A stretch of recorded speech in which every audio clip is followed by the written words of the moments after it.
উত্তরের জেলা পঞ্চগড়ে পৌষের শীতে আবারও জেঁকে বসেছে হাড় কাঁপানো ঠান্ডা। জেলার উপর দিয়ে নতুন করে মৃদু শৈত্যপ্রবাহ বয়ে যেতে শুরু করেছে। বুধবার রাত থেকেই পুরো জেলা ঘন কুয়াশায় ঢাকা পড়ে, যা রাতভর বৃষ্টির মতো ঝরতে থাকে। আজ বৃহস্পতিবার 1 জানুয়ারি 2026 সকাল 9টায় পঞ্চগড়ে সর্বনিম্ন তাপমাত্রা রেকর্ড করা হয়েছে 9 ডিগ্রি সেলসিয়াস। এর আগে সকাল 6টায় তাপমাত্রা ছিল 9.5 ডিগ্রি।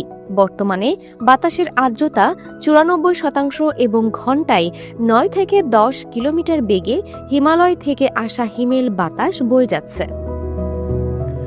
ঘন কুয়াশার কারণে ভোর থেকেই মহাসড়কে হেডলাইট জ্বালিয়ে চলাচল করছে যানবাহন। নিম্ন আয়ের মানুষ খড়কুটো জ্বালিয়ে শীত নিবারণের চেষ্টা করছেন। তবে কৃষকদের কপালে চিন্তার ভাঁজ। তীব্র শীত ও কুয়াশায় আলু ও মরিচের ক্ষেতে রোগবালাই বেড়ে গেছে এবং বোরো ধানের বীজতলা ব্যাপক ক্ষতির মুখে পড়েছে। পঞ্চগড়ে এখন খুব ঠান্ডা, মোটর সাইকেলে যাওয়া যায় না, ঠান্ডার কারণে হাত পা কোকড়া হয়ে যায়।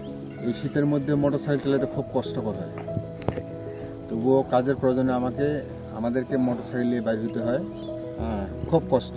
ঘন কুয়াশার মধ্যে আমাদের জিরাতপাতি এই যে মরিচ আলু এগুলোর খুব চরম ক্ষতি হচ্ছে। ঘন ঘন ঔষধ দিতে হচ্ছে। ঔষধে হওয়াতে মরিচ কোকড়া লাগে যাচ্ছে, আলু গোড়া পচা ধরছে বা ভাইরাস ধরতেছে, এই জন্য কৃষিকাজে ব্যাঘাত হচ্ছে। গতকাল দিনের সর্বোচ্চ তাপমাত্রা ছিল 22.7 ডিগ্রি সেলসিয়াস। বর্তমানে দিন ও রাতের তাপমাত্রা 9 থেকে 22 ডিগ্রির মধ্যে ওঠানামা করছে। তেঁতুলিয়া আবহাওয়া অফিস জানিয়েছে, আগামী কয়েকদিন তাপমাত্রা আরও কমার পাশাপাশি কুয়াশা ও হিমেল বাতাসের দাপট বেড়ে শৈত্যপ্রবাহ অব্যাহত থাকতে পারে। Multimedia desk, Dinajpur TV.